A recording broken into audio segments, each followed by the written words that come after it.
Hi all, this is Amanda, your friendly product manager at Veda, and I wanted to show you some new functionality with our interactive map. So I'm on our Newport Farm account on Veda, and I can see two new entry points here for the map, and I'm going to click that, and we can see this is a map of our Newport Farm. And right now it is showing nutrient test results for all of the fields on our Newport Farm. What we've built here is a completely interactive map of the farm. So as you can see, I can pan around, I can zoom in or zoom out, and then I can also see data projected over the different fields that I have in Veda. You can see the different data layers that we have available here by clicking in this menu.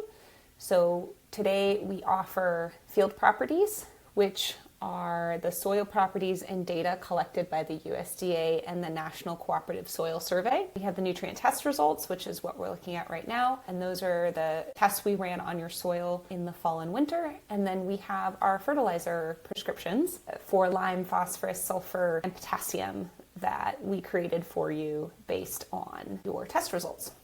By default, you are looking at data for the entire farm. So it says all fields up here, but if you want to dive into a specific field, you can select it and we'll zoom in on that field on the map.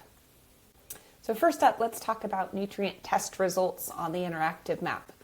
So currently we have 18 different measures that you can view overlaid on your field.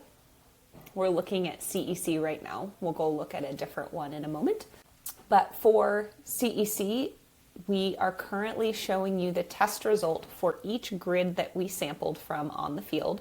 So this field right here looks like it has 5 grids, and we can see this grid tested 30.8 for CEC, which is in that very high category. Whereas if we scroll down and look at these other fields down here, this particular grid on this field only tested at 18, which is in this medium category over here. So for each of the test results, we bucket the results into kind of low, medium, and high.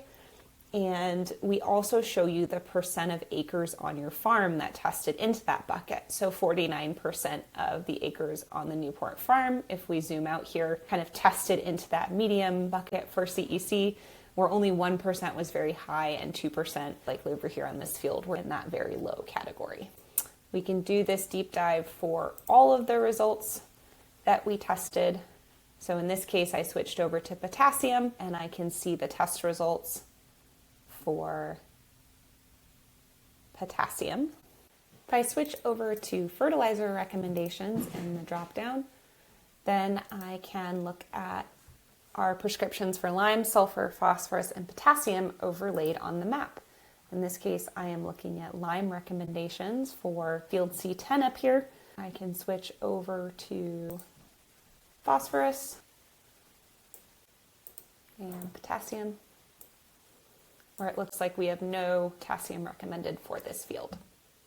I can also quickly switch back to the nutrient test results for potassium if I want to toggle back and forth here between those two recommendations. If I want to go look at field property information, I can do that as well on the interactive map. This is functionality that we had before, but it's now integrated in, so all of the map data is in the same area. And so we have a bunch of different options that you can view here, including available water capacity, farmland classification, water table depth,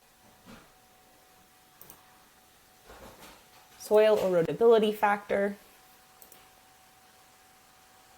and drainage class, for example. One of the other features that we just added is the ability to compare 2 different data layers on the same field at the same time. We call this the compare feature, and it's available down here if you click the compare button.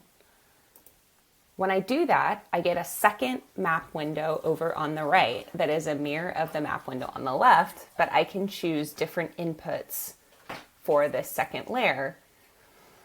So let's go look at a specific field.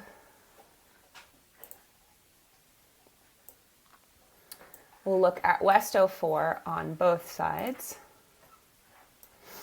And over here, I'm looking at the nutrient test results for CEC, or over here, I'm looking at the pH results for water. And I can switch these different layers independently to try and diagnose why one area of the field may be performing differently than another. I can change all of these independently. So I can compare fertilizer recommendations for this field to nutrient test results for this field. The other thing I can do, if I want to try and figure out why two fields may be producing differently, even if they have the same soil type, is I can switch to a different field and I can look at the same layer on those two different fields. So in this case, I can compare the CEC results of field West 08 with the CEC results of West 04.